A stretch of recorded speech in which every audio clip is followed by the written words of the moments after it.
So hello everyone, দেখো আমাকে দেখতে ভূতনির মতো লাগছে কারণ আমি মাত্রই ঘুম থেকে উঠে গেছি। এমন ঘুম থেকে উঠেই আমি তো পরিবেশের অবস্থা দেখে অবাক হয়ে গেছি। কারণ দেখো, কালকেই আমি দেখলাম রোদ, আবার এর মধ্যেই ঝড় কীভাবে চলে এলো বুঝতেই পারলাম না। মানে সকাল সকাল উঠেই আগে ঝড়।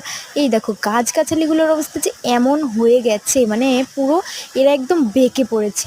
এমনকি প্রত্যেকটা গাছই, নয়নতারা ফুল গাছের গাছগুলো বেশি ফুলই ফোটেনি। নয়নতারা গাছ থেকে শুরু করে সব গাছগুলোই কিন্তু এমনই হয়ে গেছে, গাঁদা ফুল গাছটাও এমনই হয়ে গেছে।